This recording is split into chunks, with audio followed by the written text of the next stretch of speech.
we mwaramutse aho uba uherereye hose, waba uri kuri radio, waba uri kuri televiziyo, umugabane urimo udukurikira umwanya mu Buraya, udukurikira muri Amerika, muri Afrika, udukurikira hano mu Rwanda kuri radio yawe, kuri televiziyo yawe, kuri mudasobwa yawe, mwese ndabakiriye kandi ndabiyegereje muri higaniro cy'isaha y'agaciro. Mbere ya byose ndagira ngo bisegureho gatoya akanya gato dutinze, twari tukiri ku buhanga bw'ibyuma, ariko turashima Imana ko bikemutse uyu mwanya dutangiye gahunda yacu. Ndagira ngo rero mbasengeshe gato mbere yuko dutangira gahunda zacu.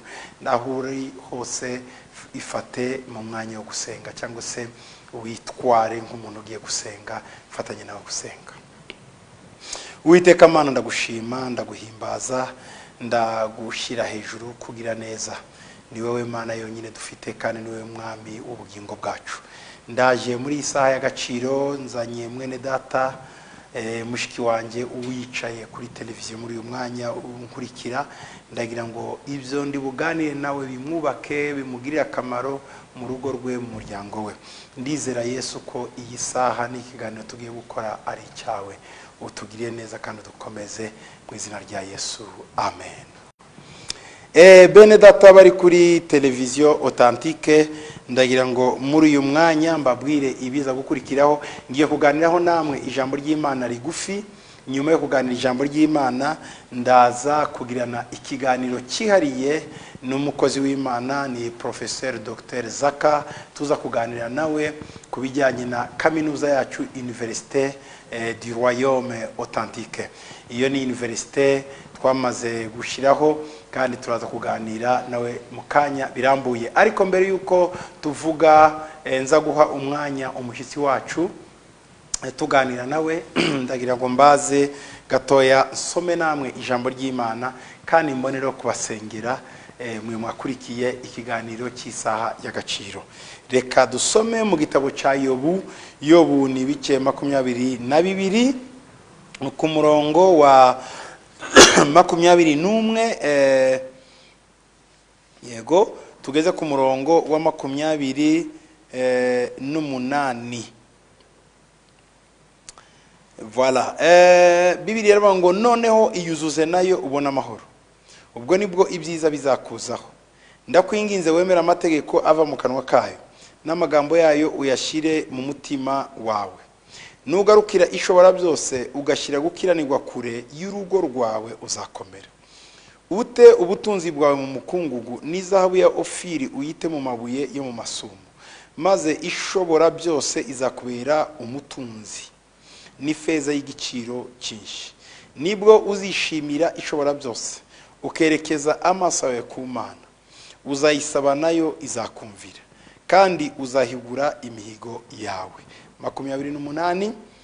Uzagira icyo ugambirira kikubere uko ushaka, kandi umucyo uzamurikira inzira zawe. Amen. Iri jambo tugiye kuganiraho nawe ni ijambo rivuga ngo uzagira icyo ugambirira kikubere uko ushaka. Kumvira ijambo ubwaryo riraremereye cyane. Ese ibyo umuntu agambirira ko ari byinshi, byashoboka gute ngo icyo ugambirira cyose kibe cyo? Ndagira ngo bibutse ko aha ni ibiri mu mugambi w'Imana, ibiri mu kuguteza imbere ndetse no gufasha abandi, atari ukugambirira ikintu kibi cyo kugira abantu nabi ngo ari cyo Imana isohoza. Kuko ari Imana dukorana nayo, ibintu byayo byose bishira mu gipimo cy'urukundo. Ese uyu icyo agambiriye n'ingikora kirafasha n'abandi, kiramufasha, kiramuhesha umugisha, giheshe n'abandi umugisha, ikindi kirahesha Imana icyubahiro. Nawe atari ibyo umuntu wagambirira ngo inzu ya kanaka ishe, Imana ikabikora, imodoka igwe mu nzira bikabikora, kuko abantu benshi bagira amashyari muri bo bagambirira ibibi. Ibyo rero Imana ndagira ngo mu byo tuganira nawe uyu mugoroba wumve ko bitarimo. Ibirimwo ni imigambi myiza iteza wowe imbere, umuryango wawe niba ufite imbere, igihugu cyawe imbere, abandi bantu imbere, kuko Imana ikunda umuntu cyane mu buryo yifuza ko uyu muntu yagera kure. Ariko kugira ngo umuntu agere kuri iyi nteruro rivuga ngo uzagira icyo ugambirira kikubera uko ushaka, hari ibigomba gukorwa, hari ibisabwa, hari bimwe byavuzwe haruguru, hari n'ibindi biri mu bindi bice bya Bibiliya, ariko ndibanda cyane kuri ibi biri mu gitabo cya Yobu, ndetse ndakoraho no kutundi duke Imana itwifuriza kandi dusaba kugira ngo nitugire icyo tugambirira izabikore. Icya mbere Bibiliya iravuze ngo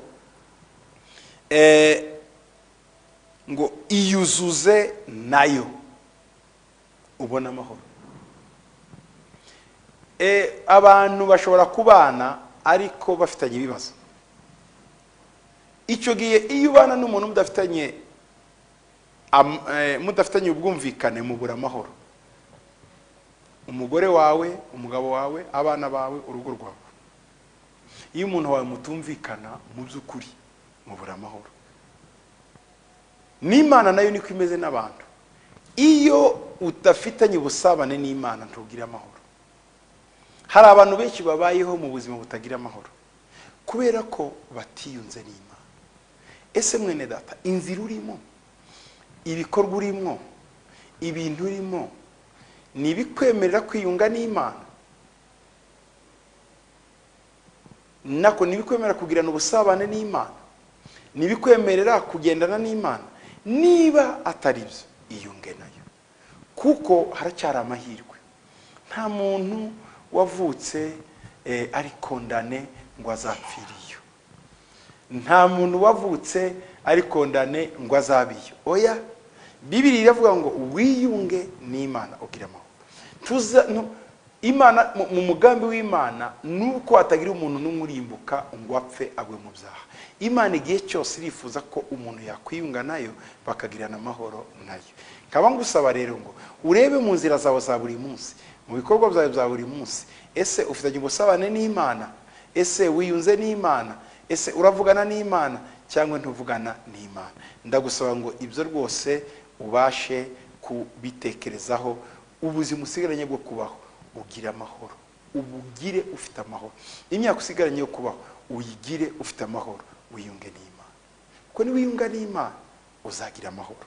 Icyongeyeho ngo ubwo nibwo ibyiza bizakuzaho. Bibiliya iravuga ngo umugisha Uwiteka atanga niwe utungisha, ngo kandi ntutubuza amahoro, nta ngaruka n'inkurikizi ugira. Hari abantu ubona ko banguriye afite imodoka, afite inzu, ngo yo nguriye aguwe neza, ariko icyakubwira amarira aba muri iyo nzu, icyakubwira agahinda agendana muri iyo modoka, icyakubwira ibibazo ahura nabyo mu buzima busanzwe byatumye ibyo twe twita ibyiza ahubwo byaramubereye ikibazo. Nawe n'abantu benshi byenda nawe wabahuye na bamwe bakubwira ngo kuva uyu muntu twubakanye, uyu mugabo, uyu mugore agize amafaranga, nicyo gihe ibibazo byatangiye mu rugo. Bivuze iki? Bivuze ko bya byiza yahawe ntibyakomeje kuba ibyiza mu buzima bwabo, ahubwo byarabasenyeye cyangwa se byabujije umunezero. Ibyiza rero Uwiteka avuga aha ni ibiza mu rugo rwawe, mu buzima bwawe, mu bana bawe, mukabaho neza, mukaba mu mahoro. Ibyo nibyo Bibiliya ivuga. Ibyiza rero bizakuzaho ni ibyiza bizatuma mu nzego zose urimo, aho uri hose ugenda ubona ibyiza. Warya duke, warya twinshi, ariko tukakugwa neza. Wambara nke, wambara nyinshi, ariko zikakubera. Uko waba umeze kose, iyo ufite Imana iguha ibintu byiza. Imana yacu ni Imana ya selection. Iduselektiona ibintu byiza, ikaduha ibintu byiza bidasanzwe. Kaba ngusaba rero, kaba nkwinginze mwene data ngo wiyunge n'Imana, ugire amahoro. Icya kabiri, ubone ibyiza. Imana igufitiye umugambi mwiza, kandi Imana irifuza kugera ku byiza. Rero reka gutakaza umwanya wawe ujya mu bintu bidafite akamaro, kuko aho nta byiza bihaba. Mu Mana honyine niho hari ibyiza. Bibiliya nanone ikomeza ivuga ngo ndakwinginze wemera amategeko ava mu kanwa kayo n'amagambo yayo uyashire mu mutima wawe. Emera rero kugendera ku mategeko y'Imana, ugendere mu mahame y'Imana. Imana igira amahame, Imana igira inzira, Imana igira amategeko, Imana igira uburyo ikora. Imana iragusaba ngo wowe gusa umvira inzira zayo, umvira imigambi yayo, ibyo byose bizakubera byiza. Icyongeyeho ngo nugarukira ishobora byose ugashyira gukiranirwa kure y'urugo rwawe uzakomera. Kugarukira ishobora byose nabivuzeho kwiyunga nayo. Birashoboka ko wigeze gukunda Imana, wabanye n'Imana, wavugiye Imana, wasenze Imana, ariko ubu uri hirya gatoya kubera ibibazo byagukubise, ibibazo by'inzara, by'ubukene, by'agahinda, by'ubupfubyi, by'ubupfakazi, ibibazo byo gusuzugurwa, by'amashyari y'abantu. Ibyo byatumye umutima wawe ubabara, usubira inyuma, ntiwakomeza kwegera ishobora byose. Ariko Bibiliya iravuga ngo ndakwinginze wegere ishobora byose, garukira ishobora byose, kuko niyigarukira nayo izakugarukira.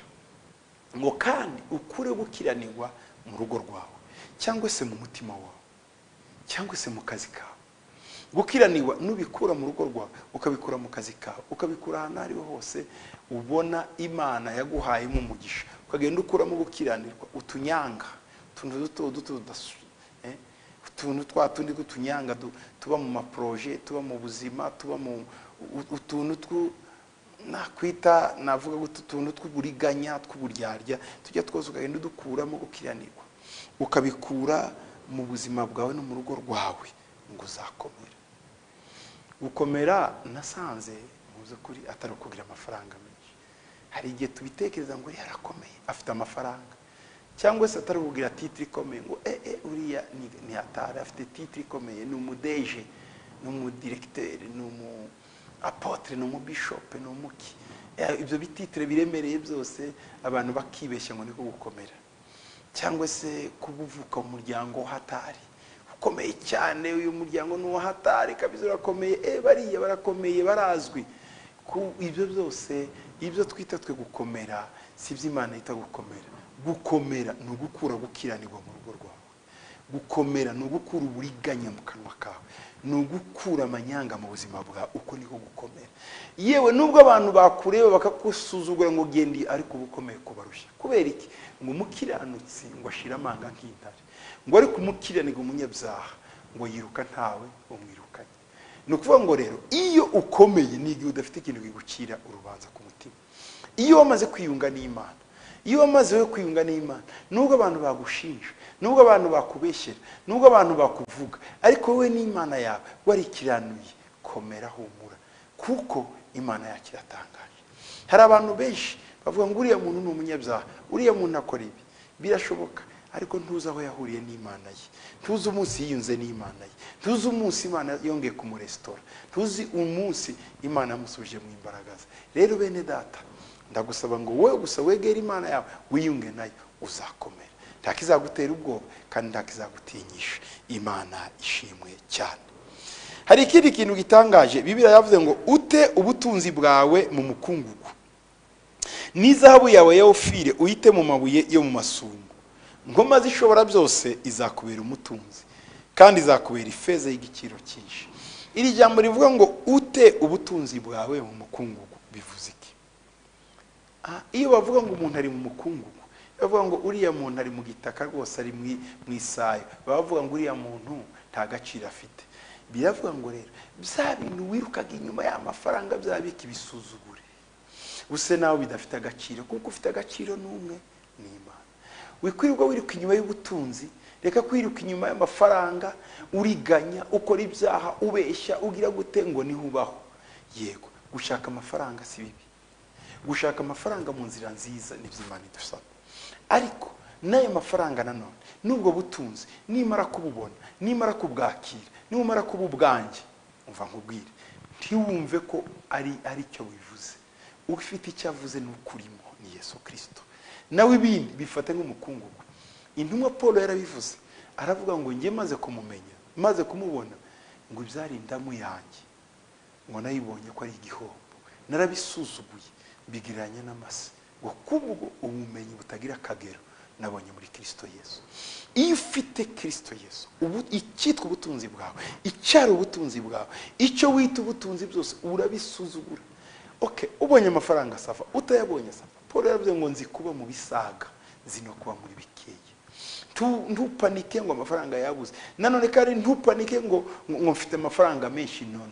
Ibyo byose ubutunzi n'ibindi byose ibyo bihindure ubusa. Kristo aba ari ugira agaciro muri wowe. Tuvuga ngo rero ntugereranye Kristo n'ibintu, no, arabirenze.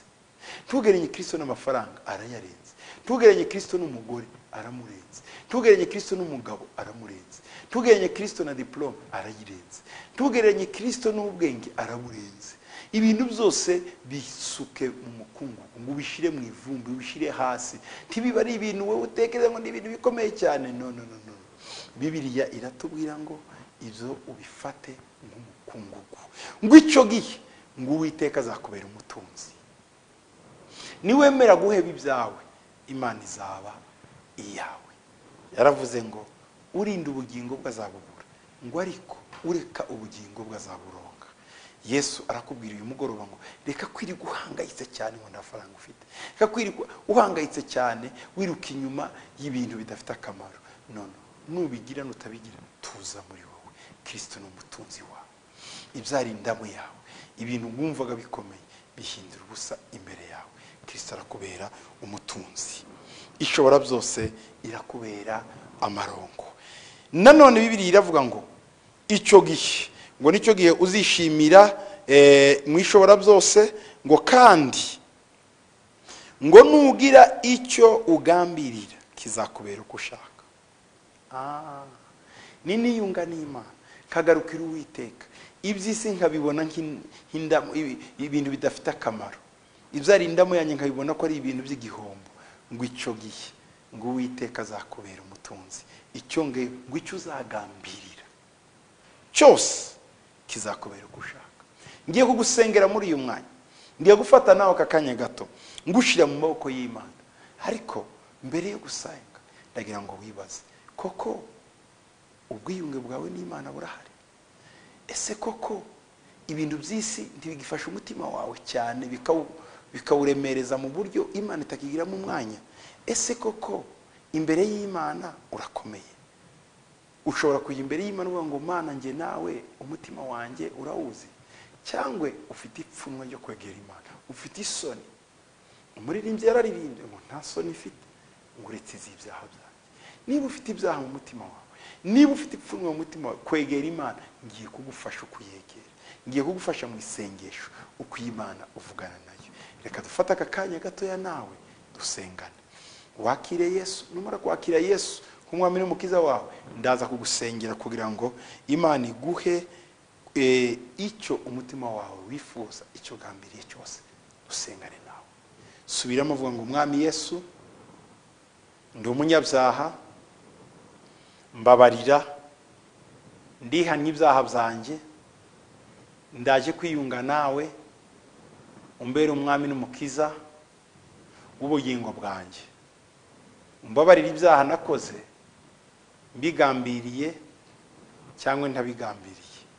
Mbabarira ibyaha nakoze uhereye mu buto bwanjye ukageza uyu munsi. Nciye bugufi imbere yawe, ngirira neza papa kandi uboho. Urakoze kunyumvisa kandi urakoze kungiriye neza. Shimwa ko udahinduka, shimwa ko uri wawe mbere. Igihe cyose zakomeza gushika kandi wiyereka. Kwakiriye nk'umwami n'umukiza ubugingo bwanjye. Untegeke, ungire ushaka uyu munsi n'iteka ryose, mu izina ryawe Yesu, amen. Uyu mwanya nanone ngiye gusengana nawe. Bibiliya yavuze ngo uzagira icyo ugambirira kikubera uko ushaka. Ufite icyifuzo, hari umugambi ufite, hari inzozi ufite, hari iyereko ufite, hari icyo usaba Imana, ngiye kugusengera. Ngiye gufatanya nawe gusengera icyo ugambirira Imana iguhe. Reka dusengane nawe. Mana ikomeye, Mana y'ubuntu, Mana y'imbabazi, Mana yumva, nzanye mwene data mu maboko yawe, ngo azagira icyo agambirira kimubera uko ashaka. Ndasaba ngo uhereye umwanya, reba umugambi afite, reba iyereko afite, reba inzozi afite, reba mwami icyo yifuza kugeraho cyiza. Nawe ndasaba ngo mukorere igitangaza ahigura umuhigo, umukorere igitangaza nawe akwibuke, yubake inzu yawe, azamura ubwami bwawe, afashe abakene, afashe abatishoboye. Kora Mana no mu migambi yacu uyisohoze. Uhereye umwanya data ngusabye, ndasaba ngo uhindure imigambi yose Satani yarafite mibi ku buzima bwawe, ubahe ubuzima bwawe. Reka nyakubahwa icyo agambirira cyose uhereye umugoroba dusenganye nawe kibecyo. Ndamusabira uyu mupapa, uyu mumama, uyu mwana w'umukobwa, uyu mwana w'umuhungu, umugisha ukuvaho. Mugiriye neza muri byose kandi yakire igitangaza kikuvaho. Abarwaye bakize, abarushye ubatabare, abananiwe ubiteho, abashonje ubagaburire, abambaye ubusa ubambike, abatagifite ibyiringiro bizane uyu mugoroba. Ndasabye gutyo byizeye ko bikoze mu izina rya Yesu Kristo umwami wacu, amen. Bavandimwe, ndabashimiye cyane kuri iki cyiciro cya mbere. Ndagusaba ngo ugumane nanjye mu kanya gato gusa, tugiye kongera kubana namwe aho ndi kumwe n'umutumirwa wacu, nza kubereka mu kanya gato. Murakoze, Imana ibahe umugisha.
dukurikira kuri radio hirya no hino aho muri mu ntara n'abandi hano muri Kigali batumva ururimi rw'igifaransa. Turagerageza gukoresha indimi zombi, ikinyarwanda n'igifaransa.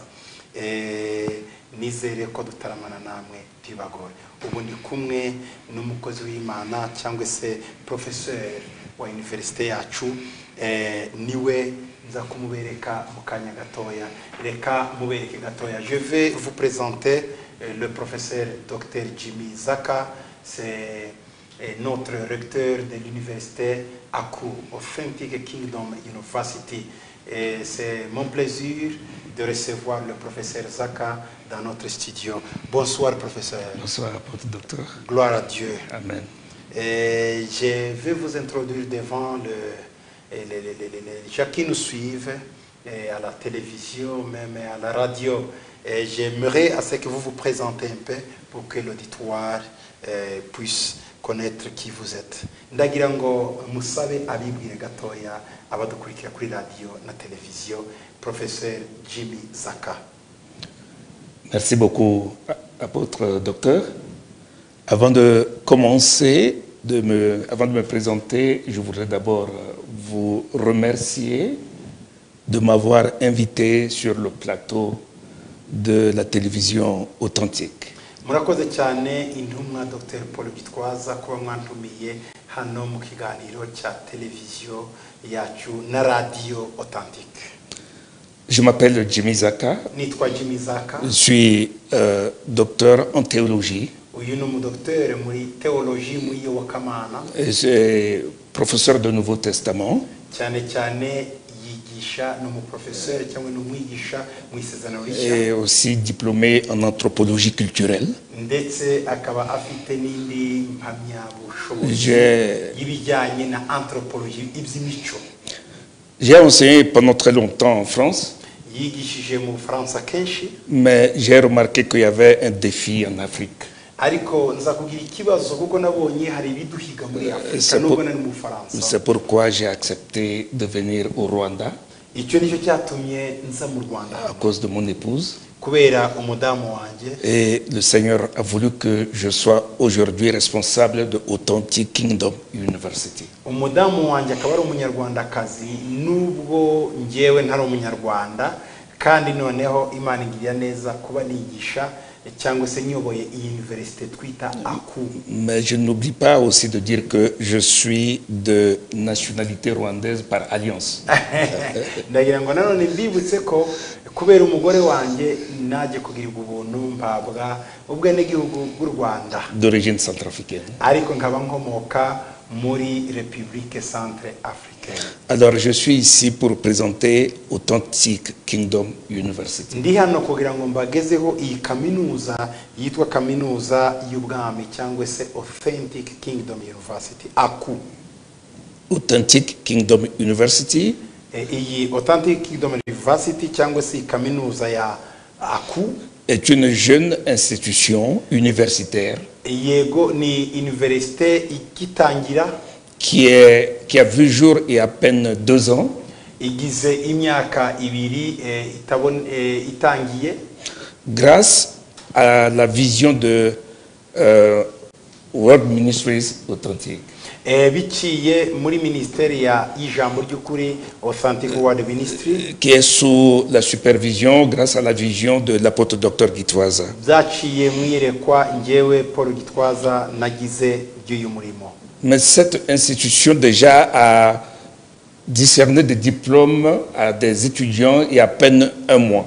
Hashize rero ukwezi abanyeshuri ba mbere baragiriwe amahirwe yo guhabwa impamya bumenyi. Nous avons donné des diplômes à une centaine d'étudiants que vous pouvez voir, dont vous pouvez voir l'image à la télévision. Ndagira ngo mwirebere kuri televiziyo hari abanyeshuri duherutse guha impamya bumenyi ejo bundi. Alors quel est le but de Authentic Kingdom University?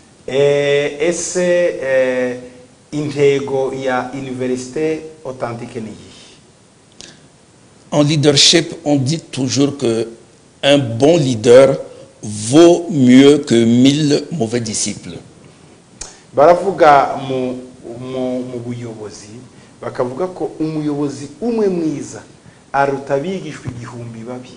Cela veut dire que un bon leader produit même 10 disciples, ce seront de très bons disciples. Voilà.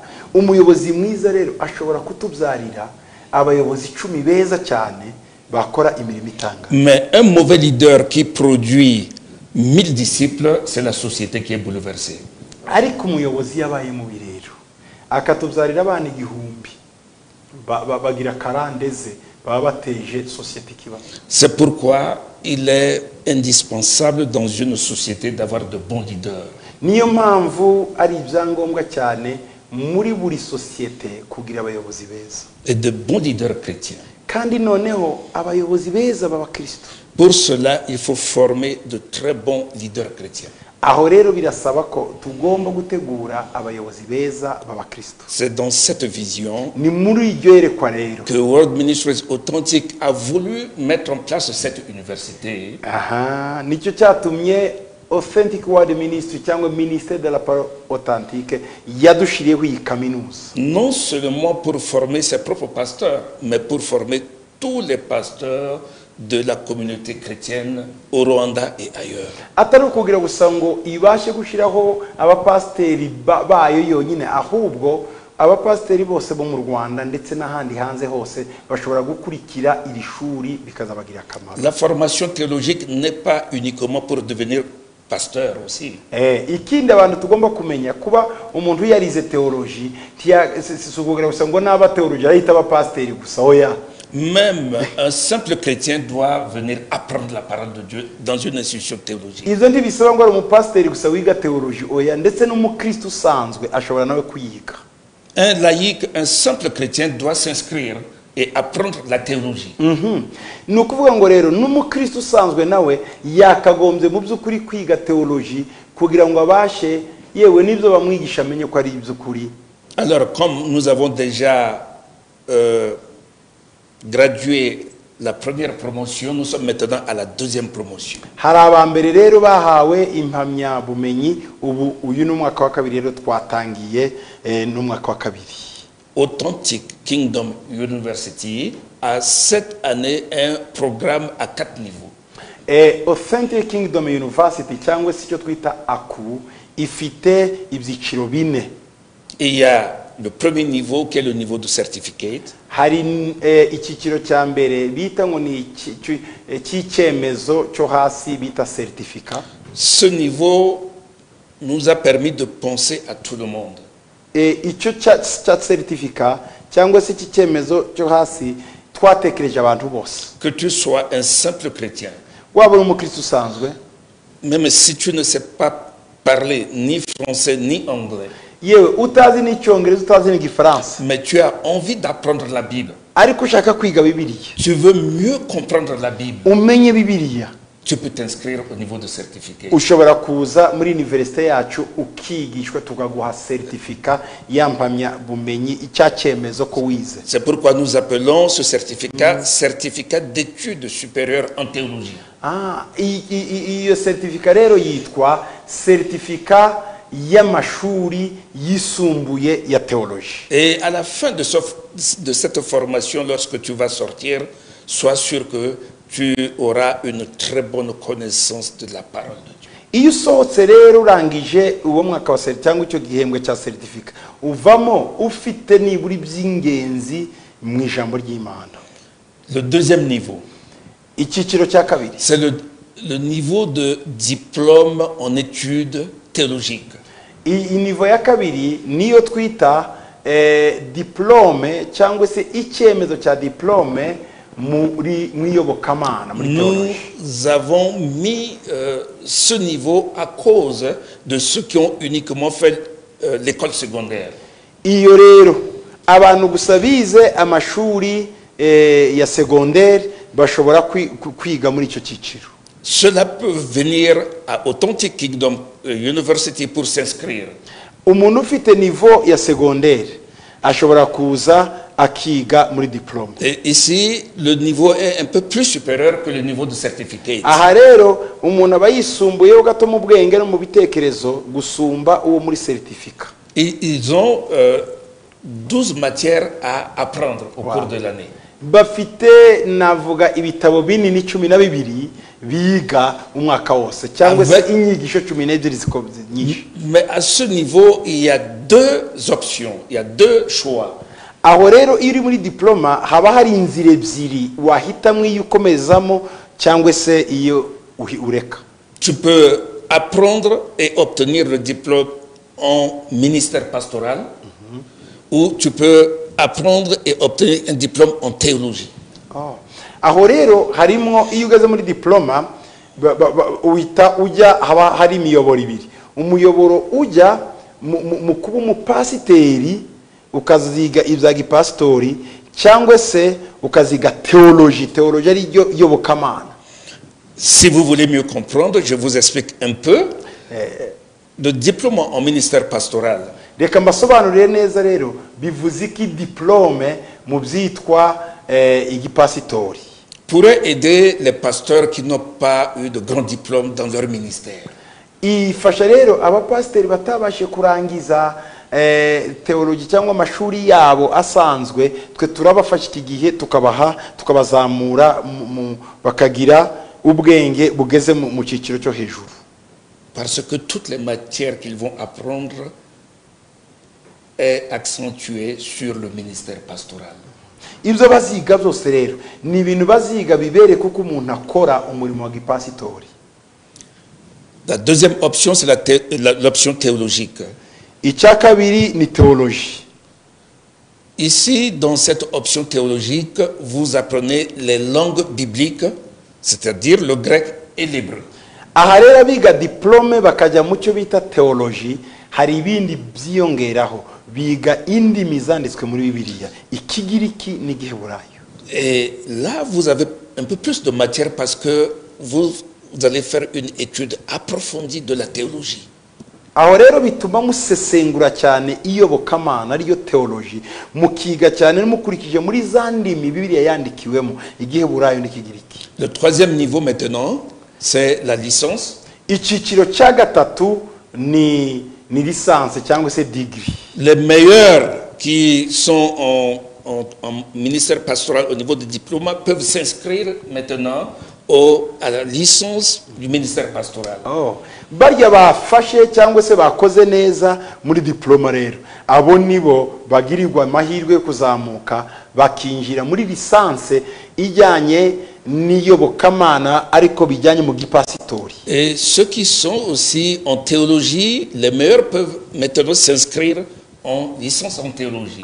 Barya nabo bakoze neza muri cya cyiciro cya diploma, bakaba baramenye na zandi bizikigiriki n'Igiheburayo, bahita nabo bajya muri théologie cyangwa se muri licence ariko ijyana kwiyobokamana ariko ushobora kuvuga zandimi. Parce que le diplôme, nous considérons comme un diplôme de fin d'études secondaires pour permettre d'aller à l'université. Yego. Iyo turangije rero diplome ya yindi icyo bita diploma.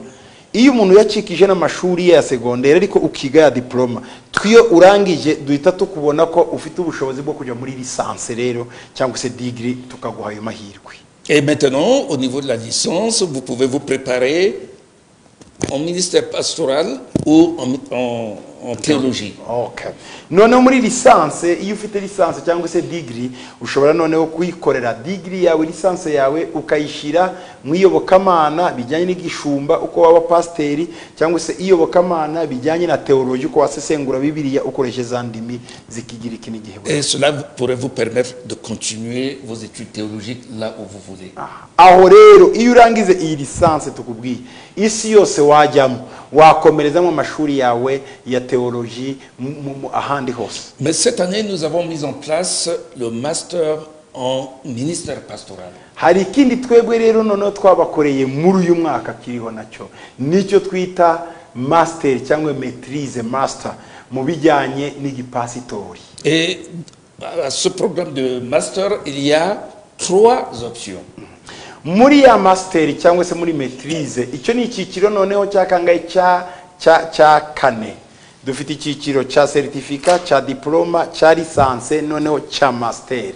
Iki ya master ariyo maîtrise rero tubafite harimo ibice bitatu. Et il y a l'option, vous pouvez vous spécialiser en counseling. Iyo ugeze rero muri master ushobora kwiga isanamitima ariyo counseling cyangwa se conseil. Et vous pouvez vous spécialiser aussi en leadership. Cyangwa se mu buyobozi icyo twita leadership. Et vous pouvez aussi vous spécialiser en théologie pastorale. Cyangwa se noneho ukajya muri théologie y'iyobokamana ariyo y'igipastori gishumba. Mais ce que je voudrais préciser, gusa icyo nshaka kuvuga, pour qu'il y ait une très bonne formation, kugira ngo habashe kuba formation ziza, il faut des professeurs qualifiés. Kugira ngo umuntu abashe kwiga neza agomba kugira abigisha nabo bazima. Et il faut aussi un programme bien consistant. Hagomba kuba hari gahunda nziza igenderwaho. C'est ce que nous avons fait. Nicyo twabakoreye rero. Je vous donne un exemple concret. Ndabaha urugero rufatika. Cette année, uyu mwaka, nous avons des professeurs docteurs en théologie et dans n'importe quel programme qui sera ici. Ubu tubabwira uyu mwaka tugiye gutangira ibyo byiciro byose dufite abaprofeseri bazabigisha n'aba docteur muri théologie. des professeurs internationaux aussi. hariho n'abaprofeseri bazava hanze. Je vais vous le dire. Ndababwira bake. Nous avons 4 professeurs, docteurs, PhD, qui viendront de la République démocratique du Congo. Hari abaprofeseri bane tuzavana muri Congo cyangwa se République démocratique du Congo b'abaprofeseri docteurs. Nous avons 3 professeurs qui viendront cette année des États-Unis.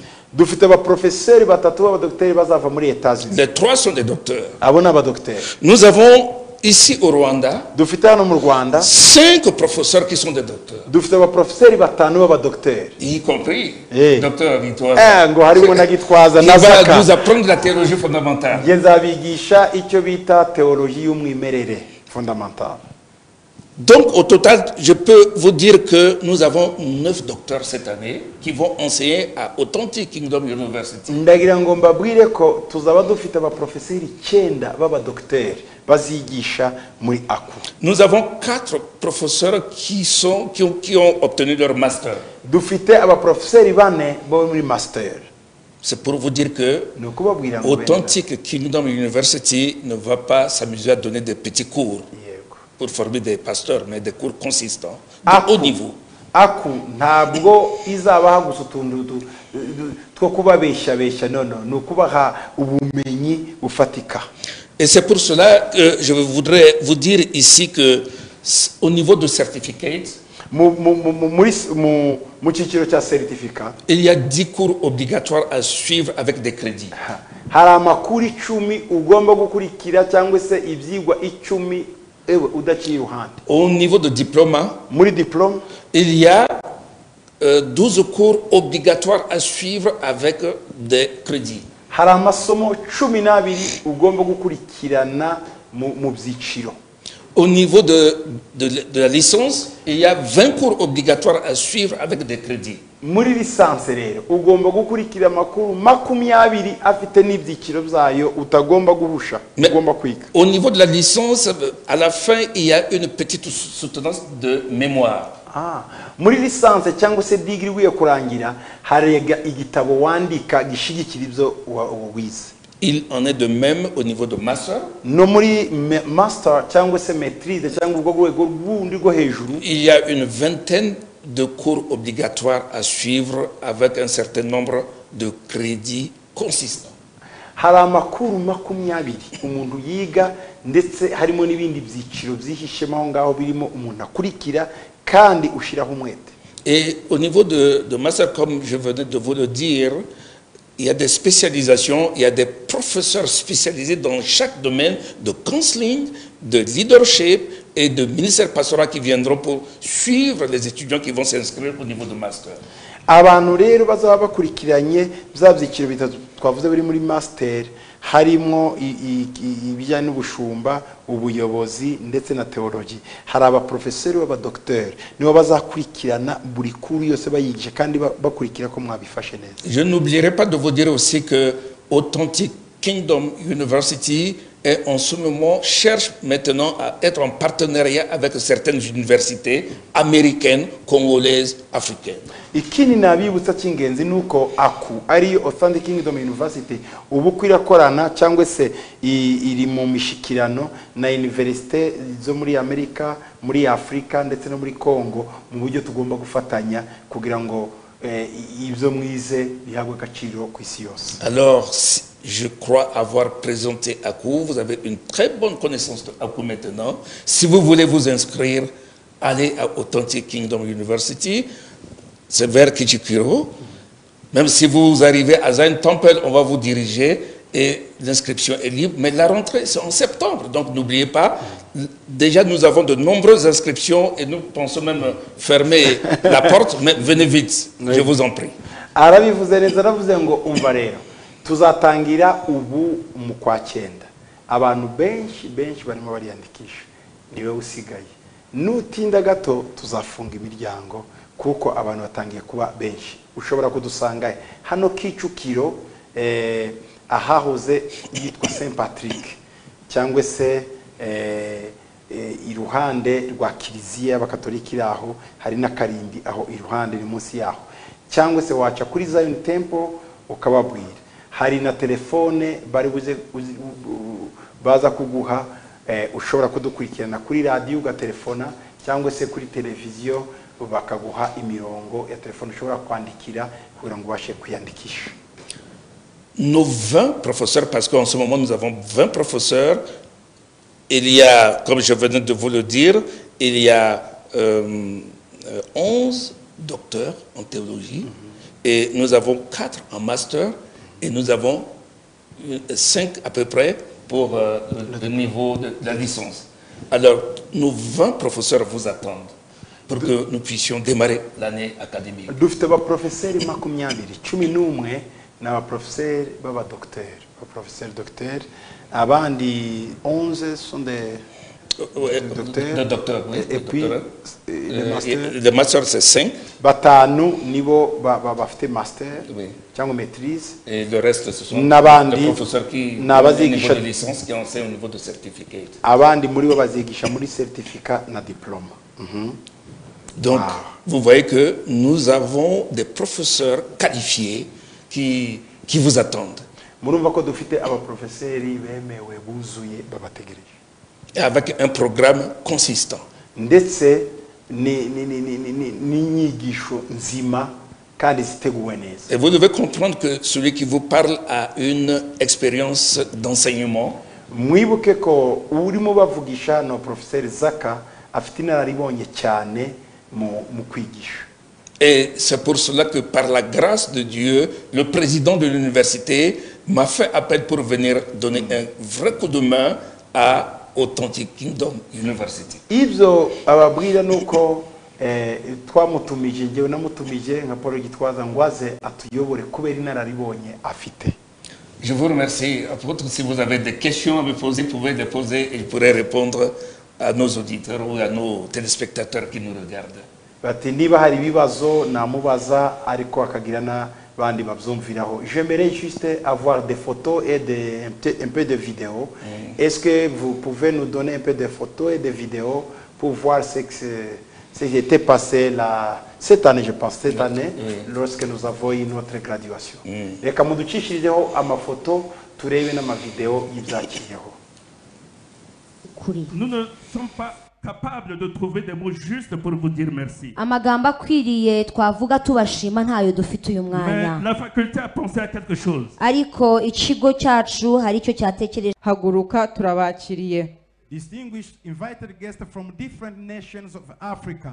Abanyacyubahiro inshuti zacu twahamagaye kandi baje muri iki gikorwa bava muri radio mutashobora kureba amashusho hari amafoto hari ndetse abahawe impamya bumenyi nabo barimo baragaragara aho. Ndabona turi kumwe n'aba professeurs batandukanye. Ndabona professeur Dr Leonard, ndabona duhagararanye baha umunyeshuri impamya bumenyi.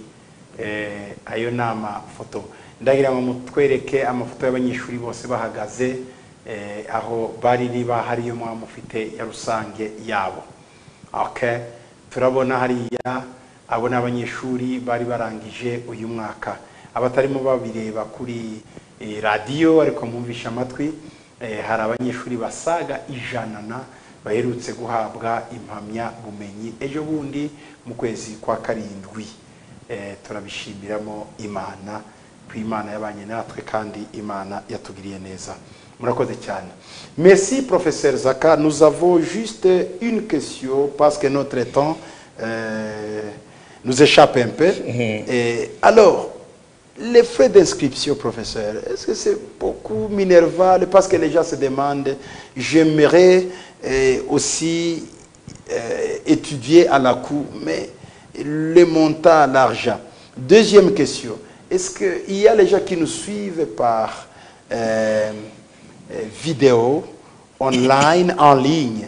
Est-ce qu'ils auront aussi la chance d'étudier? Ils ne sont pas ici au Rwanda. Nous avons des auditeurs qui nous suivent en Australie, au Canada, et nous avons des auditeurs qui nous suivent aux États-Unis, en Belgique, ailleurs, même en Chine, même en Corée du Sud. Ils se demandent comment nous pouvons être des étudiants de la cour. Est-ce que c'est possible? Parce que nous ne pouvons pas venir ici au Rwanda et étudier avec les autres. Comment? Est-ce que vous avez quelque chose pour nous? Nari mubajije harabi bazatese amafaranga nangahe amafaranga ya diplome nako yo kwiyandikisha no kwinjira hanga eske di menshi icyakabiri rero magese twebwe turi hanze tudashobora kuba mu Rwanda kandi twifuza kwiga kuri iyo université twakwiga gute? Merci beaucoup à vous, docteur. Urakoze cyane apôtre docteur. Notre premier but d'abord, c'est de donner une formation. Icyambere intego ya mbere no guhugura abantu. Et nous n'avons pas pensé à gagner beaucoup d'argent. Voilà. Ntabwo twebwe twatekereje kucuruzi, subucuruzi. C'est pour vous dire que les frais d'inscription, les frais de scolarité sont dérisoires. Mu byukuri tutababeshye na amafaranga make. Comprenez par exemple que je vais faire venir au moins 6 professeurs qualifiés qui sont des docteurs dans des grandes universités. Wibaze umenye ko tuzazana abaprofeseri hafi batandatu barenga batandatu tuzakura mu university akomeye kubahemba na amafaranga atari makeya. Ndagira ngo mubyumve ibyo. 3 professeurs qui viennent des États-Unis, batatu bazaza bavuye muri États-Unis, 4 ou 5 professeurs qui viennent de la République démocratique du Congo, bane bazaba bavuye muri Congo, un professeur qui vient du Burundi, umuprofesseur uzaba bavuye Burundi. Et on va encore. Donc vous voyez que les dépenses sont plus énormes que des frais d'inscription. Mubyumvishe neza twebwe ibyo tuzatanga tubariha abo bantu tubahemba tubazana na amafaranga menshi kuruta wowe yo uzatanga nka Minerva. Celui qui veut s'informer, il peut s'approcher de nous. On va lui donner, nous avons tous les machines ici, on peut lui donner et lui-même va réfléchir dessus. Exact. Mwebwe rero mwifuza kumenya no gukurikirana hano dufite vraiment faible parce que nous voulons former des gens capables de annoncer la parole de Dieu dans la vérité. Amafaranga tuzabaka ni makeya cyane n'inyanya nayinyanya rwose ariko cyane cyane icyo tugendere kuruta ibindi nukufasha abantu kandi mwibuke ko je pense qu'ici au Rwanda dans quelques années quelqu'un ne sera pas un ministre de la parole ou de culte si il n'a pas de diplôme théologique. Et je profite de cette occasion pour remercier très sincèrement le gouvernement d'avoir pris cette décision. C'est vrai. Parce que vous voyez que quand les ivraies commencent à se multiplier plus que les blés, ça devient difficile. Ndashimira cyane na leta y'u Rwanda yadushiriyeho gahunda kugira ngo abantu babashe kwiga ivyiyobokamana mu byo bazakora ati kuko hari igihe usanga urukungu rutangiye kuba rwinshi mu masaka n'ibyo bizana kavuyo. Et ça c'est vraiment une occasion pour moi de dire vraiment merci au gouvernement. Et aussi pour sensibiliser les pasteurs, exactement, les ministres de venir, voilà. Exactement. Ndetse nkabashimiye cyane leta yacu y'u Rwanda ikindi impamagarira abashumba ni muze mwige tubahugure mu mwaka umwe 2-3 uzaba mufite impamya ubumenyi bwanyu kandi nta uzababaza ngo ndiwize kuko iyi université ni yawe. Pour la deuxième question, nous sommes en train de monter un website pour nos frères et sœurs qui sont à l'étranger. Oh, mwebwe muri hanze rero tubafitiye inkuru nziza. Ubuko turabategurira gahunda hari website tugiye gushira ku qu'ils ne s'inquiètent pas, ils suivront les mêmes cours que ceux qui suivent les cours ici. Mwebwe muri hanze muzadukurikirana neza nguko abicaye aha bakurikira. Dans 2 semaines, nous serons déjà online avec le website de Authentic Kingdom University. Rero mu byumweru 2 gusa. On va commencer donc avec eux. C'est possible? Je pense qu'on pourrait commencer avec eux. Parce que j'ai déjà contacté quelques professeurs qui pourront déjà me donner les données pour mettre sur le website. Voilà. Abandi namwe mushobora kuzatangirana natwe ubungubu namwe mutangire mwiyandikishe uze muri Kingdom University. Mais ce que je voudrais dire c'est que cette année online, il n'y aura que deux niveaux, il y aura seulement le bachelor et le master. Oh, icyo nababwira nuko kuri mudasobwa cyangwa se ku murongo hazaba hariho vous dites licence Licence et le master. hazaba hariho licence cyangwa se degree ndetse na master abo ngabo cyane. Et petit à petit, nous allons essayer de hari d'étendre. n'abandi kuko mutubabarire kuko tugomba kubishyira mu kinyarwanda cyane ku bantu batumva ikinyarwanda, rero bizadusaba akanya gato, ariko namwe bizazaho abadiploma na certificat. Merci. Donc, Peut-être la dernière question pour finir, professeur Zaka, c'est concernant, oh ma question était comment encore, oh j'oublie un peu, mais concernant les gens qui nous suivent en ligne, ils auront les mêmes diplômes que les autres. je voudrais apporter quelques précisions. Oui, oui. Pour ceux qui suivent les programmes sur Internet, ils vont suivre les mêmes cours que nous allons sélectionner parce que, comme je venais de vous le dire, au niveau de la licence et de master, il y a des options. Donc, celui qui veut se spécialiser en counseling ou en leadership ou en théologie pastorale, on va l'orienter directement vers ce programme et il va le suivre sur la ligne. Sur la ligne. Sur la ligne, oui. Alors, maintenant, le problème, c'est le problème de sa soutenance. Comme je vous ai dit, au niveau de la licence et de master, de la maîtrise, il y a une soutenance. Exact. Donc, on lui affectera un professeur qui va pour le suivre et quand on verra ses travaux, on verra si le professeur valide, le rectorat va valider. Exact. Et peut-être que s'il a l'occasion de venir pour faire sa soutenance, il pourrait venir pour faire sa soutenance. Et ça, c'est une obligation, il faudra qu'il vienne. Qu'il prenne au moins une semaine pour venir à Kigali et faire sa soutenance, parce que nous tenons à la soutenance publique. Oh, wow. Ahangaha rero ibintu birakomeye kandi ni byiza. Aravuze ngo ku bijyanye n'abadukurikira ku murongo, igihe kizagera mwandika ibitabo. Kandi kwandika ibyo bitabo ugomba kuza ugahura n'abaprofeseri ukabivuga. Haba hari abaprofeseri bagomba kuzagukurikirana, hanyuma ukaza cya gitabo ukagisobanura, abantu bakagukurikirana. Bizasaba ko byibuze umuprofeseri agusanga iyo uri cyangwa uza hano. Ibyo ni ibintu tuzagenda twumvikanaho namwe. Peut-être le professeur ira là-bas où eux ils viendront ici. Mais oui. On va s'attendre. On va s'attendre. Oui. L'université va organiser pour qu'il ne soit pas lésé dans sa formation. Il y a une autre petite question qui me vient en tête, professeur Zaka. C'est les gens qui n'ont pas eu la licence en théologie, mais qui veulent poursuivre leur master en théologie ou en ministère. Est-ce qu'ils sont éligibles dans notre institution? Peut-être tu as une licence en sociologie, licence en je ne sais pas. Est-ce qu'ils peuvent venir aussi faire le master chez nous? Nari mubagiye batese abantu bize bakarangiza licence mu cyari cyo cyose atari cya théologie cya Bibiliya, nawe yakwiga maîtrise ye muri Bibiliya cyangwa se muri théologie. Nibyo agiye gusubiza. Toute licence en sciences sociales, nous acceptons. Oh.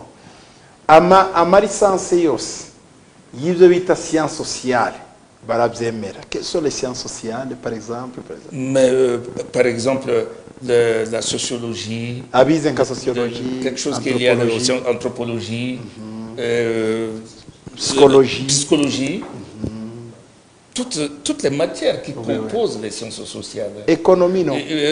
Économie, ça dépend si c'est un chrétien ou bien il a déjà une connaissance de base des acquis théologiques. Nous ne pouvons pas refuser parce que déjà il a des bagages intellectuels pour soutenir quelque chose au niveau de la licence théologique. Par exemple, dans leurs églises, ils ont ce qu'on appelle les cours d'affermissement. Mais tout à fait. S'ils ont ça, ils viennent avec ça, ils peuvent être éligibles. Exactement. Ok. Aravuze ngo abantu bize théologie, pardon, amashuri asanzwe, licence muri sociologie, psychologie, muri psychologie cyangwa se anthropologie n'ibindi ndetse na za ekonomi, ariko ari abantu b'abakristo bazwi kandi ko bize za nyigisho zibanzi wabo, abo ngabo bize amalisanse baraza noneho nabo bakiga maîtrise muri théologie. Merci beaucoup, professeur. Merci. C'est un plaisir d'être avec vous. à moi. Aussi, nous remercions beaucoup pour cette initiative de ACU. J'aimerais juste me présenter. Je suis le président d'ACU. Il est le recteur chancelier de notre université. Continue à prier pour nous. Continue à intercéder pour nous. Je sais qu'avec vous, avec votre aide, notre université sera parmi les grandes universités en Afrique. Surtout votre appui moral, votre appui financier, votre appui spirituel. Continue à intercéder pour notre frère Zaka, notre professeur. Et j'ai une petite Oui, annonce à exact. faire. Notre bibliothèque continue Exact. toujours à solliciter ceux qui ont fait des promesses Wow. de nous envoyer des livres. Oh. Parce que notre bibliothèque a besoin de livres. beaucoup de livres. Wow. Alors, je vous Si prie, quelqu'un, exactement. par exemple, quelqu'un nous suit, Envoyez-nous tous les livres, c'est nous qui allons trier ce qu'il faut et ce qu'il ne faut pas. Wow. Mais nous avons besoin des livres. Et ceux qui ont des livres et qui ne lisent pas, qui nous les envoient, parce que nous avons besoin de la formation. wow, ça c'est très La intéressant. formation. Mubyumve neza icyo yavuze nari mvuze ko nagira ngo mbabwire ko ni njyewe perezida w'universite nawe akaba recteur wayo, hanyuma tukaba tubashimiye cyane tubabwira ko inkunga yanyu ari yo yose, inkunga y'ibitekerezo, inkunga y'amasengesho, inkunga y'amafaranga izadufasha. Rero Professeur Zaka yongeyeho kandi bati turabizi ko aho muri mugira isomero, mugira ahantu musomera ibitabo, mufite ibitabo mu nzu yanyu, igitabo icyo ari cyo cyose turagikeneye, kitwohereze ukitwohereze nk'inkunga. Niba ubaye i Buraya, uba muri Afurika y'Epfo, uri muri Afurika, muri bihugu, uri muri Amerika, ukaba ugiye kuza muri Afurika ufite ibitabo ibyawe mu rugo, biterure byose bituzanire ubitange impano kuri ACU. Nta gitabo na kimwe tudusubiza inyuma, ahubwo bizafasha abana bacu, abanyeshuri bacu kwiga byinshi. Kandi nitwe tuzi uko tuzagenda tubipanga. Wewe gusa igitabo cyose ufite ukiduhe, Imana ibaho umugisha. Bakundwa rero mwabashye gukurikira televiziyo Authentique no kuri radio Authentique. Ikiganiro nifitanye na Professeur Zaka kirarangiye, ariko tikirangiriye aha, azakomeza igihe cyose aza kudukangurira atubwire. Je les informer que c'est pas la fin de notre émission. Tantôt tu viendras ici parler sur l'ACU et avec quelques professeurs et les enseignants aussi, juste que les gens soient familiarisés avec notre institution Authentique Kingdom University. Turabashimiye cyane, Imana ibaha umugisha. Professeur, vous pouvez prier pour nous. Merci beaucoup, Président. Reka Professeur adusengere agusabira umugisha w'Imana. Wewe ugiye kwiyandikisha muri ACU, nawe uzagira inkunga utanga muri ACU. Vous allez prier pour nous, pour que Dieu bénisse les gens qui vont contribuer sur notre institution et les gens aussi qui vont nous supporter financièrement, spirituellement aussi moralement.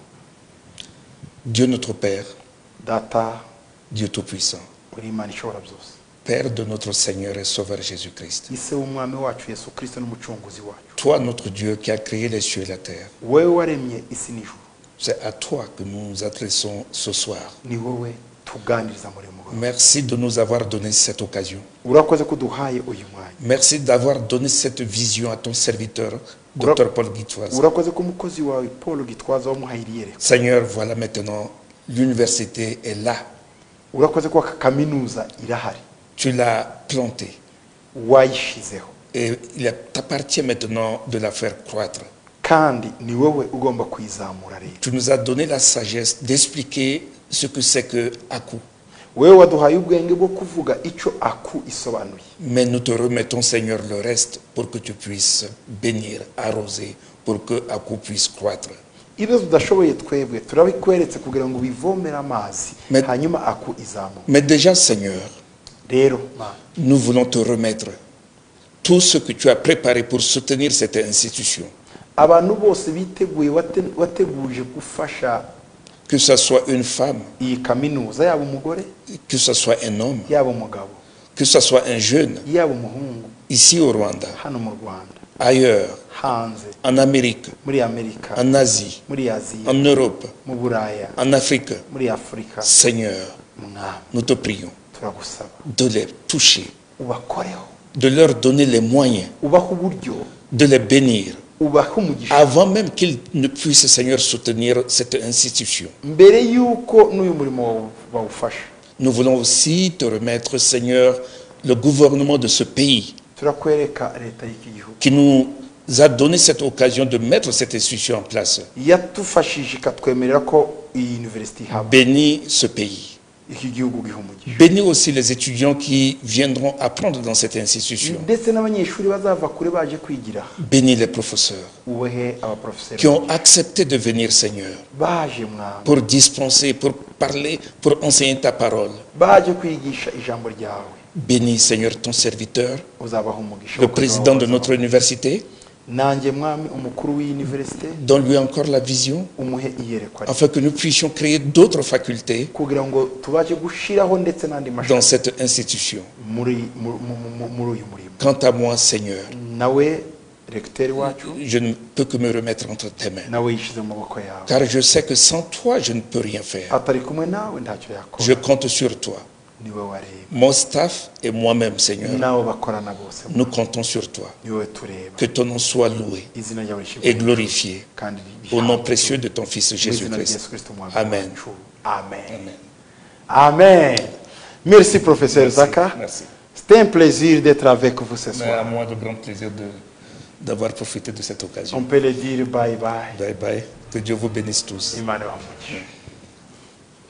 Wow. Oh, ça c'est bon.